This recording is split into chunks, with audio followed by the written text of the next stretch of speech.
Probably they shouldn't want to be. You? I think it sounds better than it is. Okay. Yeah, it's not as much fun being me as you'd think. I don't know. You don't think so? No.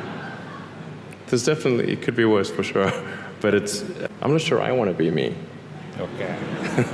But if, I think advice, if you want to make progress in things, I think the best analytical framework for understanding the future is physics.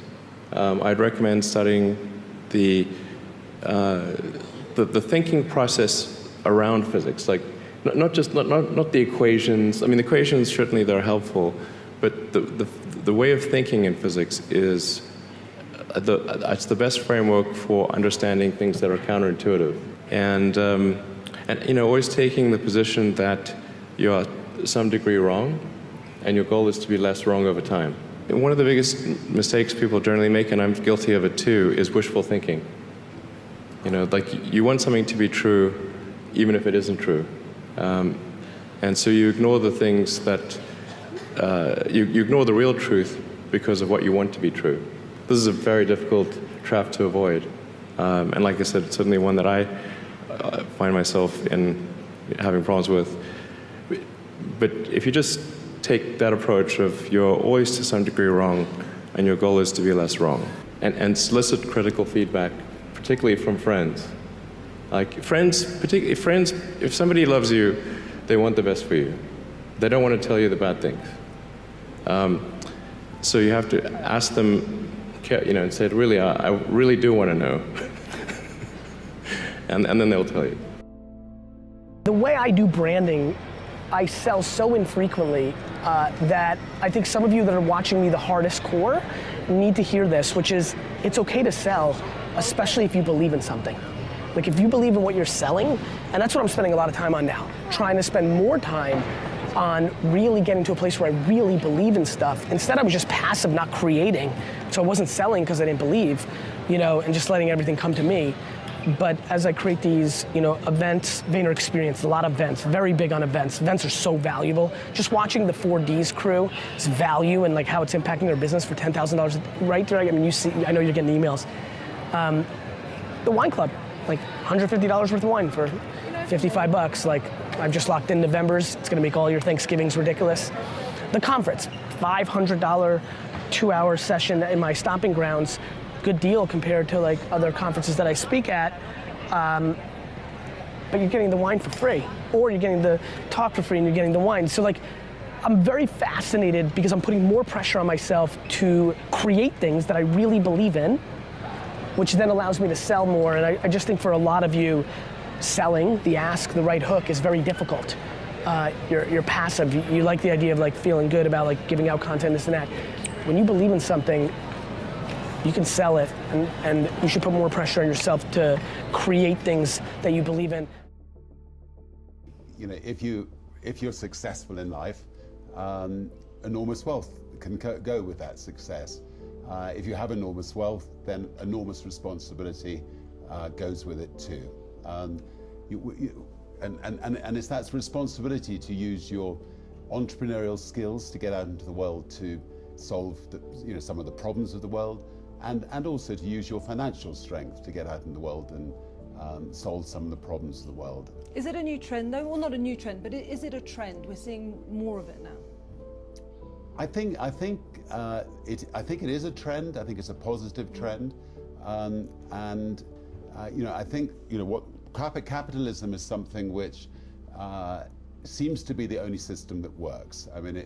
Capitalism is wonderful in that you have young people, they come up with an idea to make a difference in other people's lives, and they go with their idea, and if they're successful, their idea grows and they make some money. But they make, the fault of capitalism, they sometimes make the kind of money that it is completely unnecessary for them to make. And in order not to stifle capitalism by imposing sort of draconian taxes on those people, it's up to those people then to use that money to give it back to society in one form or another.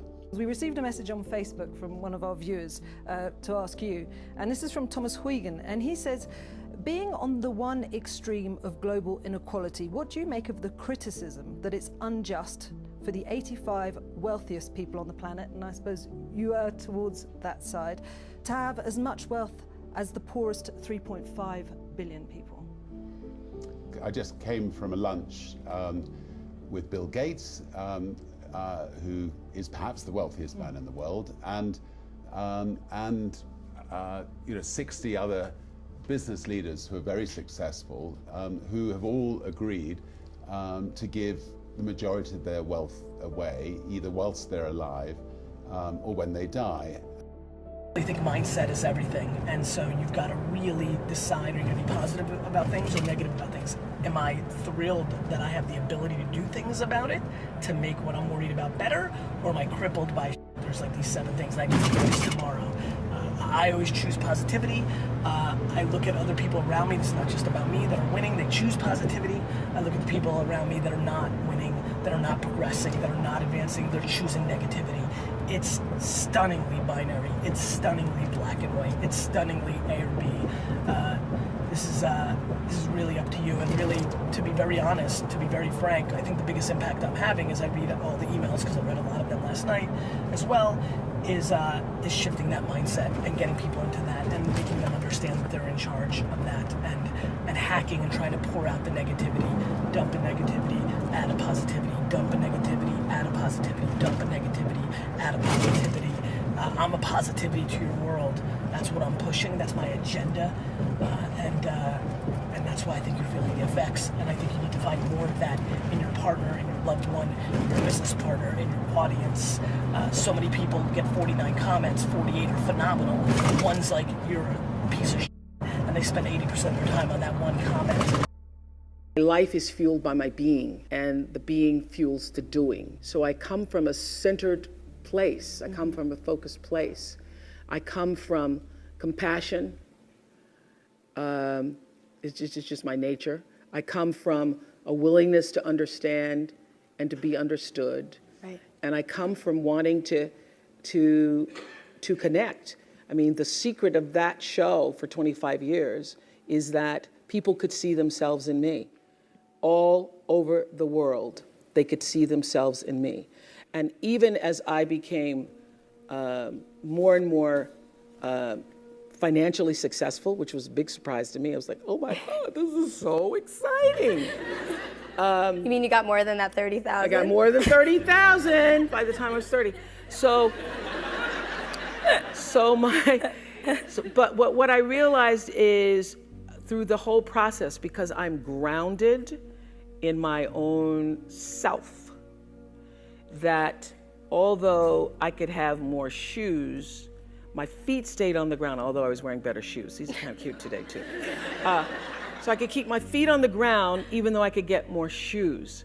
And I could understand that it really was because I was grounded. I've done was doing and continue to this day to do the consciousness work.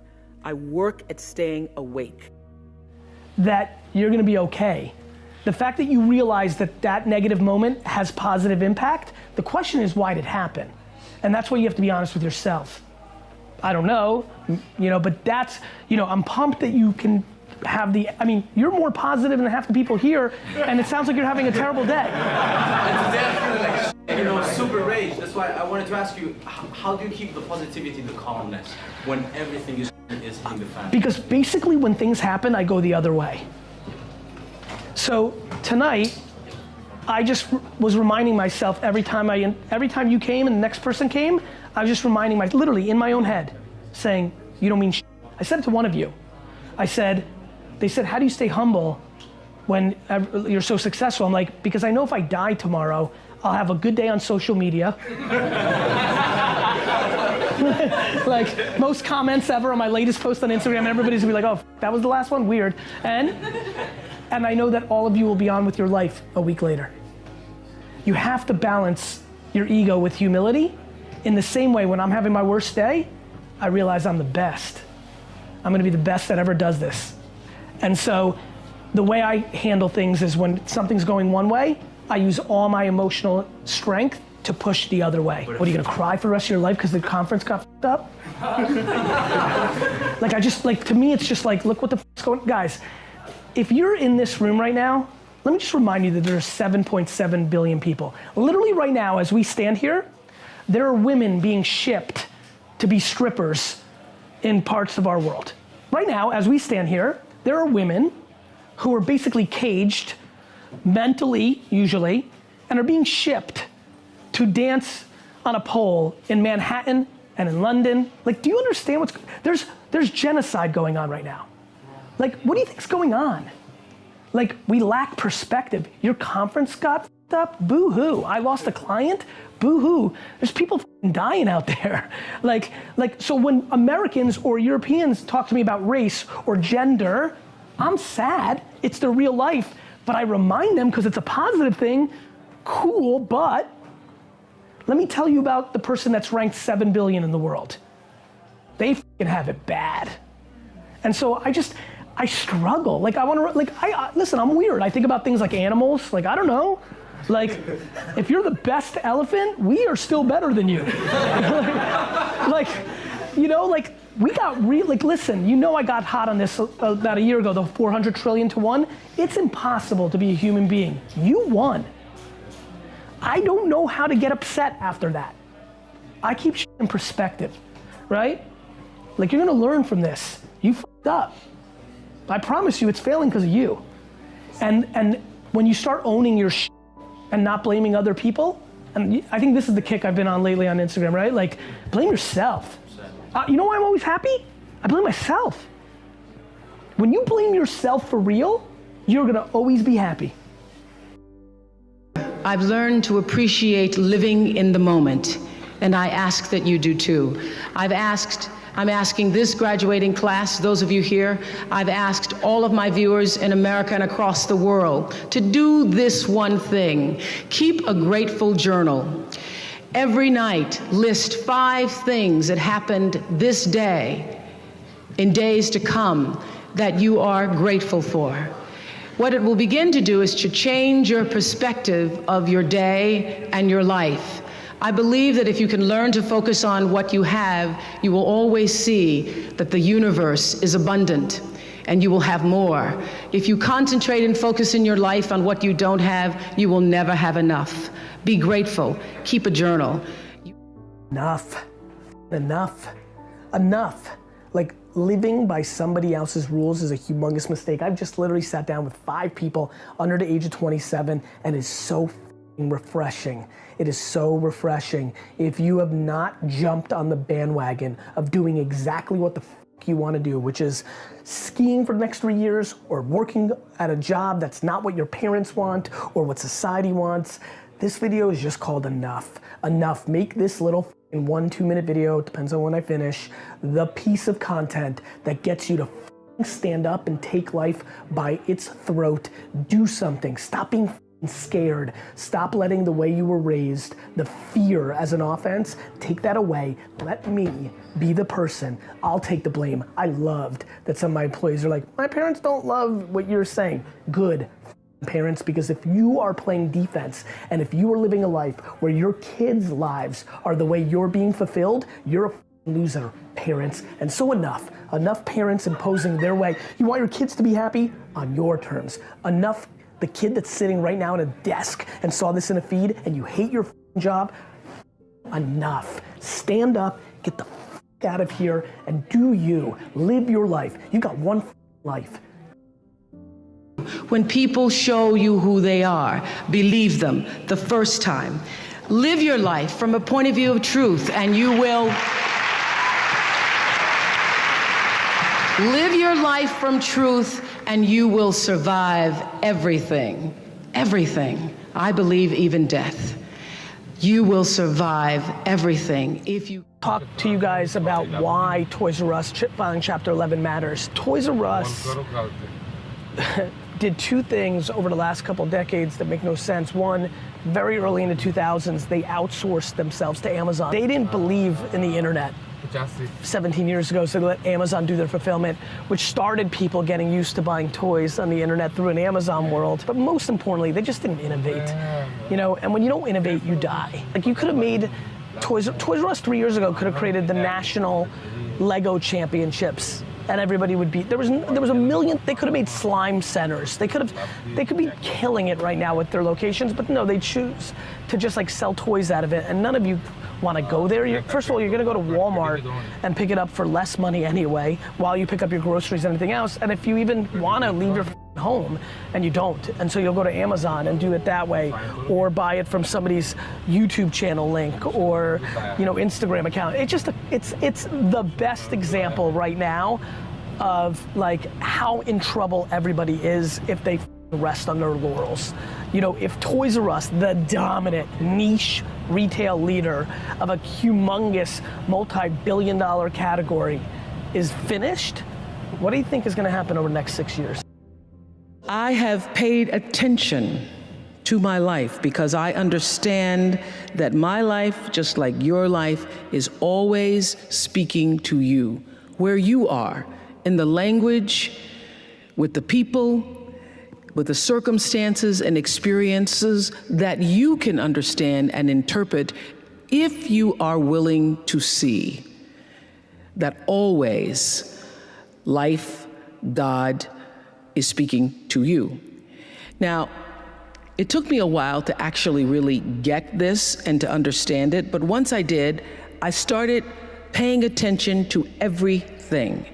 And one of the reasons why I can now accept the fact that I can offer my gatherings of information and wisdom and call myself a spiritual teacher is that every single person who ever came on my show, and I hear there's like 37,000 guests I've talked to, a lot of them came from dysfunction, and a lot of them wouldn't appear to be teachers, but every one of them had something to say that was meaningful and valuable and that I could use to grow myself into the best of myself, which is what all of our jobs are. Your number one job is to become more of yourself. Have to reverse engineer who you're trying to get to.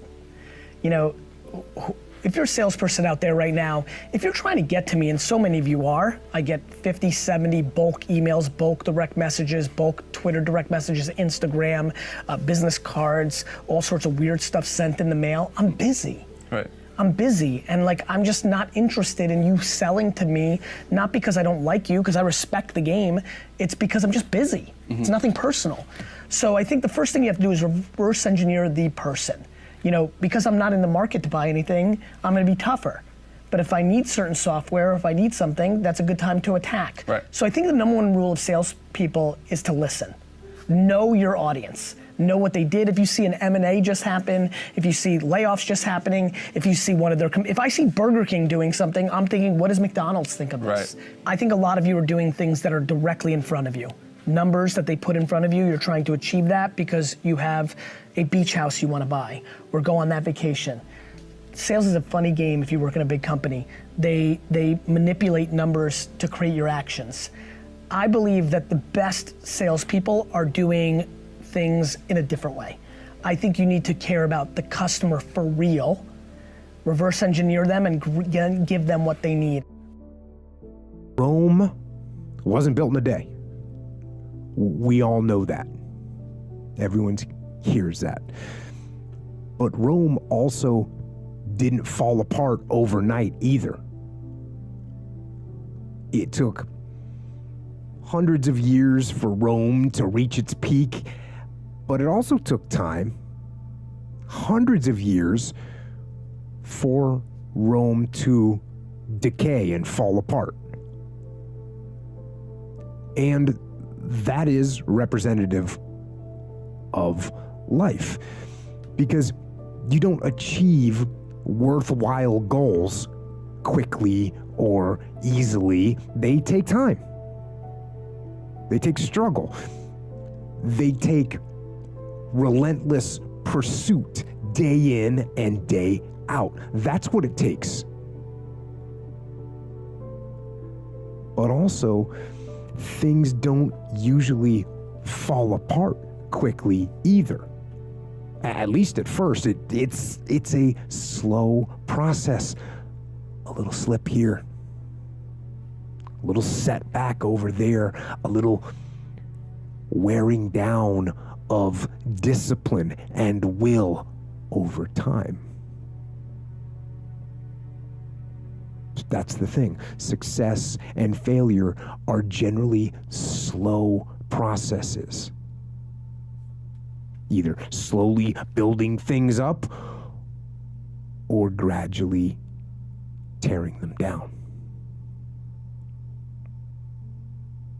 And that's why I say you've got to pay attention.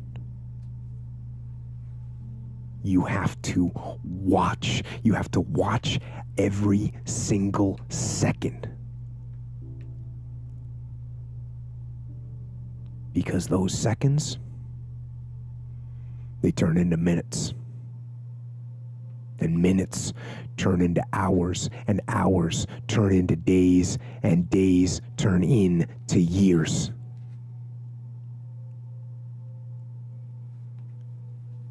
And so, that second that just went by, that counted. And so did that second. And so did that one. And in those precious seconds, you were either building or you were decaying. You were either gaining ground or you were losing ground in that second. And in every second. Every second counts. So, make every second count.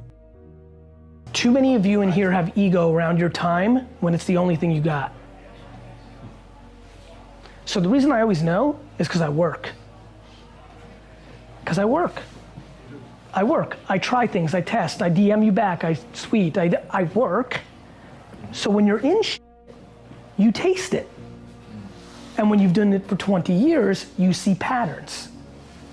Facebook's still underpriced. You just can't target 22 to 25-year-old African-American fans of football because other people are doing that too now. It's just like Google. Early on, you could just target soccer. One word, 5 cents a click. I did it. Wine. But then I had to put, at the end of the game, now, I got to put 2013, Heller Sellers, Zinfandel, like long tail. Real estate. If you're right about London, look, this is my favorite. Do you understand that somebody once bought this building for $1? Somebody bought the land we're on for $1 once. That happened. It was a long time ago. How do you know? You're a practitioner. The reason I do is how I learn. You got to put out. All of you are like, well, I can't do podcasting and Facebook and Twitter. Oh, but I can vlog, but I can't. Why? If you want it so bad. My thing is why? If you want it so bad, why can't, if you want to have a media company around Caribbean food culture, why can't you? You know what I want to see? I want to see all your minutes. I want to see all your minutes. I want to give you D-Rock for the day. I want to watch you from the moment you wake up to the moment you go to sleep. Let me promise you something.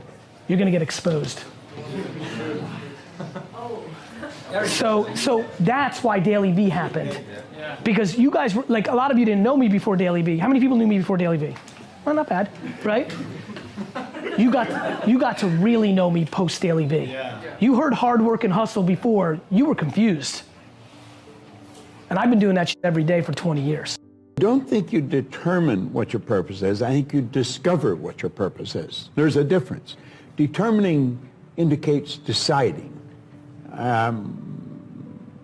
And I don't think you decide. I think if you go about it the right way, you discover it. Like there's some people that should be painting all day. They're great artists.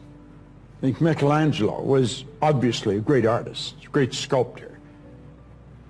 I mean, that was his purpose in his life. Well, I believe my purpose is doing what I'm doing. Your purpose is why you get out of bed in the morning. Do you know why you get up? Well, most people say, well, it's to go to work. Well, that'd be a good reason to stay in bed. You know, you say, well, everybody's doing it. That'd be another reason to stay in bed. If you're ever doing what everybody's doing, you're probably going in the wrong direction. Your purpose is your reason for living.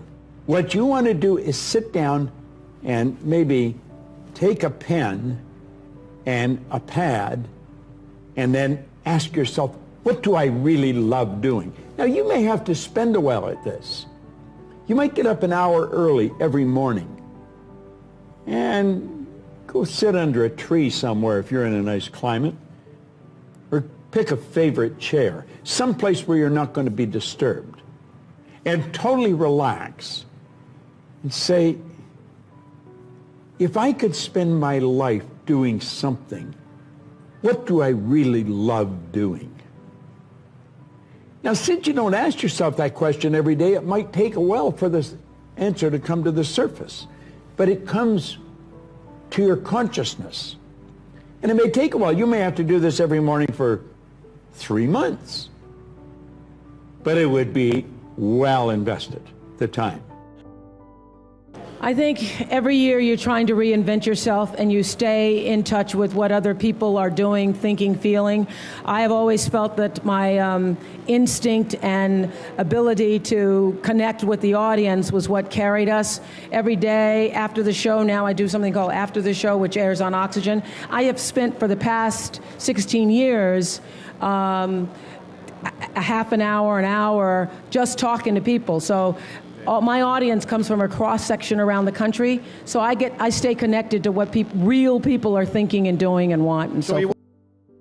The reason people don't put themselves in a position to fail, the reason people aren't patient, is they value other people's opinions too much, which then dictates their behavior, which then gets into all of this. Is if you, don't hold on to it with the thought of in case it fails, because you just need to realize it's your scarlet letter. Literally the reason people are scared, always, is the outside force. Having a failing business and everyone's like, oh, see, you could never do, or whatever the cliche shit is, right? Yeah. It just doesn't matter. You know why? So that's one piece. Yeah. But they told me I couldn't do this. It'll never happen. And even if it didn't succeed, what? They're such better people? Like what, I'm such a better person than other people because I can build a business? I really believe that what life is truly about is making other people happier. And I know that sounds very obvious, but this does apply to you as an entrepreneur or as a leader, or as a high performer, or as someone who wants to play at world class. I mean, I really believe in this concept of servant leadership.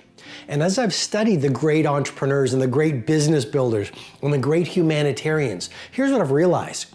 Inside, sometimes it was very private. On this second point of the purpose of life, they had this acute obsession with delivering value and helping as many people as possible. And I really do believe that's the secondary purpose of life. It's about helping being radically helpful to as many people as possible. And here's the thing. If you've done the interior work, so you are so full, there's no holes within you, okay, then you're not going to be a taker from the world, you're going to be a giver. And I'm going to repeat that again. If you look at the greatest among us, they were not takers, they were givers. And here's why I think they were givers. They didn't have any needs from within. They had so fallen in love with their greatness and their peace and their joy and their potential that they didn't need to take from the world. They didn't need to take from other people. They really were, their well of wisdom and compassion and self-worth was so full that they walked out into their workplace, they walked out into their industries, they walked out into their communities, and they were giving. And this applies to you as a business builder because the more value you give, the more money you'll make, the more your brand will fly, the more customers will beat a path to your doorstep. And for you as a humanitarian, and you might not think of yourself as a humanitarian, but a humanitarian is simply someone that cares about humanity. And as a humanitarian, the more you give, the more you will open up the doorways to receive from the rest of the world. Try so hard in our lives to fit in. We try to fit into certain groups, certain frats, certain sororities, among certain friends, yet the people we idolize are the ones that stand out. But when you're prepared, there is no fear. There is no fear of failure, okay? Because even if you've walked out of something and you feel like you failed at it, your preparation is so strong that you're gonna take that failure and turn it into the outcome you desire. And most people stop at failure, okay? We've all failed at things. I'm gonna continue to fail at stuff, right? It's the most powerful tool you can use, but it all depends on how you use it. We talk about it in Relentless, okay? A scalpel, okay? In the hands of an individual, it can do unbelievable damage. In the hands of a professional, of a doctor, it saves lives. So it's the same thing with failure. It's how you use it. It's that drive inside of you, okay? It's what we talk about, the dark side. The dark side is filled with failure, but it's the fuel that burns you like something that's never burned inside you before. My only focus was to do my one play. And I knew if I could get that to work, everything else would come to pass. There's so many people who go in so many directions. This week they're doing this, and next week they're doing that, and next week they're doing this, and next week they're going to be in real estate, and the next week they're going to open a salon. And those kind of people are all over the place, and I usually try to get them to focus. Focus on one thing, one area. Put all of your energy into watering one area. If you spread the water across many, many seeds, you don't have as much water for one seed. So focus on one thing. Make it your priority and stick with it no matter what. No matter how many people told me no, no matter how many people lied to me, no matter how many times I put the show up and nobody came. I remember when I did my very first show, I worked my butt off and saved $12,000 tax returns from H&R Block money. I saved it, worked hard, saved it myself, rented the 14th Street Playhouse, put that show up, thought that 1,200 people would come over a weekend, and 30 showed up, and I knew every one of them. But I didn't stop. That didn't deter me. That was in 1992. 93, same thing happened. 94, 95, 96, 97, up until 1998. Same devastation, nobody showing up in the audience. I was doing one show a year, working with different promoters, trying to get the show up, and nobody showed up. But I didn't stop. And what I say to you now, looking at me now, here, I am a human being. There's no difference between my humanness and your humanness. The only thing is, if you're trying to get there, you cannot stop believing in any way. No matter what anybody says, no matter what anybody tells you, you have to know it beyond knowing it. And it is a feeling. When something is for you, this is how I knew it was for me. When something is for you, there's a feeling that is deep down inside of you that will not allow you to let it go. It will keep you going when you can't even keep yourself going. That's why the mantra here at the Tyler Perry Studios is a place where even dreams believe. Because there comes a time in your life where you've worked and you've stressed and you tried to get there and you couldn't on your own, but you have a dream. And that dream has to take on the belief for you because you can't do it by yourself. So what I would tell you is this: don't stop. Narrow your focus to one idea, and make it work. That will give birth to all the others. The minimum amount of money you want to make for your life, like what would be the minimum amount of money that you make every year that allowed you to live and do that content media site? What do you think?